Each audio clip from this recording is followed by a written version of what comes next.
deliberate, staged acts are very common among ritual abusers to confuse their victims. Another favorite one is alien abduction. So a lot of these cult groups stage an alien abduction, and they will stage a surgery by an alien, and then they will make the victim believe that that is what happened to them, and through torture and dissociation, they will bury the memories of the cult abuse more deeply, so that now the person sounds like, that they believe that their trauma is alien abduction. And for the victim, it works because now they have a basis for all of this fear that they have. They know that they're terrified. They know they have post-traumatic stress disorder, but now they think it's all from an alien abduction, but it was a staged alien abduction. So there's a lot of sources of disinformation within the victims. As a cover, ritual abusers, and I'm wondering if they would go through the whole, costume thing, embed in their victims, actually, to them, it's a true memory, but it's of a false situation, and that is they were not abducted by aliens, but that is what they've been implanted with, and that's the cover that the abusers can hide behind. Is that correct? Correct. Okay, that's extremely common among ritual abuse survivors. Now, that is not to say, and I don't know, that is not to say, I would assume, that some folks who claim to have that happened would have necessarily been victims of this, or maybe I'm wrong. Do you believe it's a 100% deal? I doubt it would be, but what do you think about that those who claim they may have been abductees might have very well been, unwittingly, victims of abusers? But yeah, I think some people who believe they were abductees are ritual abuse victims. Well, welcome to another segment of the Grassy Knoll on this August 16th, 2006. This is Viz, and we have with us a woman to whom we will refer as Maury. Her website is reflectionsinthenight.com. Well, I was born April 30th, 1941 in Cedar City, Utah. I was absolutely an autistic child. The rat line was where the Catholic Church helped the Nazis escape. All over the world, they say they came, but they came in large numbers to South America at the end of World War II. I did a lot of stuff out of China Lake and with the Jet Propulsion Laboratory. When they used me as a gray, I was with other children. Also, there were other grays there. Now, when you're saying grays, and we'll talk about this later, you're referring to, I guess, what, to represent aliens? Yes, gray, UFO. You've mentioned the grays, you mentioned the UFO hoax. Can you tell us what was all going on about that? They had out in the Mojave Desert, and I don't know how many people knew because my memory of it was that Mrs. 𝗧𝗿𝗶𝗁 was there, and I was there, and the Nazis were there. I don't remember seeing the group from JPL, but they had. It looked like the China Lake area. It felt right. When I first heard about China Lake, I thought it was up higher in the state. I kind of knew where I was taken. I knew I was taken out in the Mojave Desert regularly. And when I saw China Lake was in the Mojave Desert, I thought, how'd I miss that? They had some kind of a hangar, and it looked like they did have, the UFO, they had something. They had something that was round and would go up vertical and had flashing lights. And my guess, the Foo Fighter that they talk about, in the Second World War? I kind of looked it up, but I thought it was bigger than that. I would have guessed more like a helicopter that was dressed up. And they had something. Well, and what were they doing with it? Were they making films? Or? Well, they were going to do this UFO hoax because they had a group of kids all dressed up like the Greys, and they just made something up to make you look otherworldly, and what they made up caught on. Everybody remembered that costume. Are we thinking basically about the ET type prototype? Yes, that's just a little naked child. put a nylon stocking over your head to make your mouth disappear into a slit, and your ears, two holes on the side of your head, and you can't talk. And they put goggles on. I think they originally used the World War II goggles, but they may have put that down to just the goggle lenses, because your eyes disappear too, and you just look like, you don't look like anything. So, and they have you naked, but you see all the original, and they were little girls. They used little girls. They kept us thin because one of the ways they control you is to starve you. But you see all those original pictures, and they're all naked. Boy, I remember being cold is what I remember. They kept us naked out there in the desert, and it's freezing cold a lot. I just really remember being cold. Were you out there for days or weeks straight? I have no idea, because I have no idea. All the memories haven't come up on that. I don't know how much they used me. I just have some of it. Something may come up later, and I don't know. Well, during your lifetime and during your, obviously, memory, we had Roswell. Can you shed any light on what we know about Roswell? Well, I get a little upset when they say that some little, when they say, oh, they caught the aliens and somebody died, then I start to get up thinking one of my little friends died, I don't know. They didn't care whether we died or not. But do you believe that the whole Roswell situation was an extension of what you experienced? Yes, I think it was the same period of time.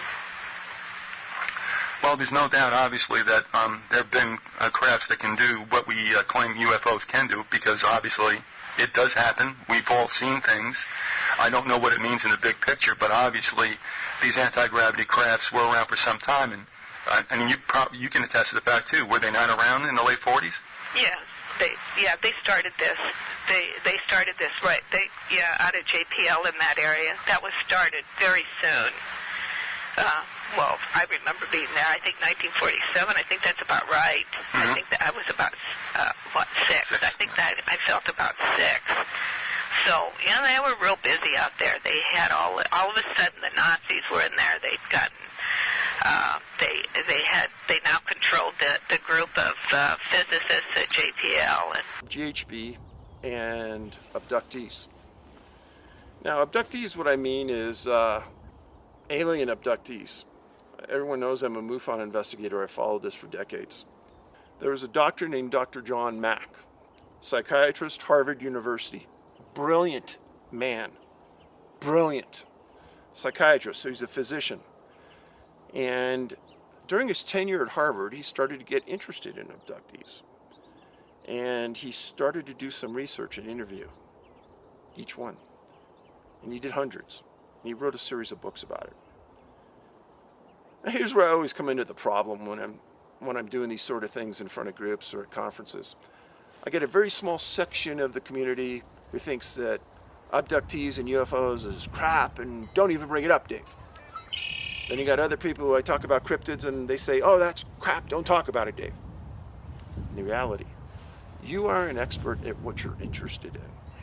And what you're not interested in, many people refuse to even acknowledge it. And some of those people in the UFO community, I've said this before, when I give a talk in front of a MUFON group, sometimes the whole front row is all PhDs.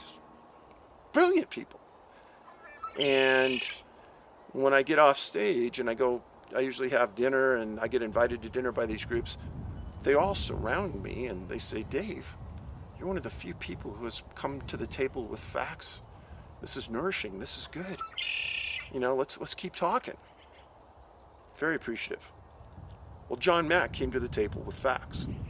He had interviewed hundreds of these abductees and all told a very similar story. The experience, the abduction, one consistency. They'd wake up at night in their bed and they felt absolutely frozen. They couldn't move. Sound familiar? Sometimes they had loss of memory. Sometimes they didn't. Sometimes they could remember everything. Things that happened to them on wherever they were taken, claiming a ship. Some of the things that were done to them. But they couldn't lash out. They couldn't move. They felt like they were somehow frozen and their muscles weren't reacting. Sound familiar? So that goes back to GHB. And there seems to be some linkage there. Whether people want to acknowledge it or not, there seems to be.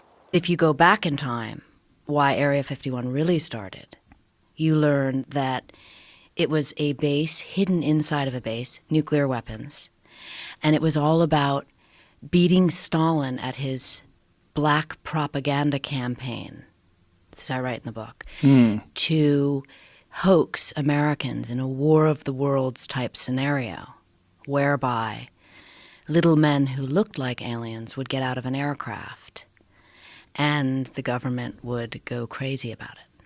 And then Stalin would say, look, we have, not only do we have technology better than you, but we have a better propaganda department than you.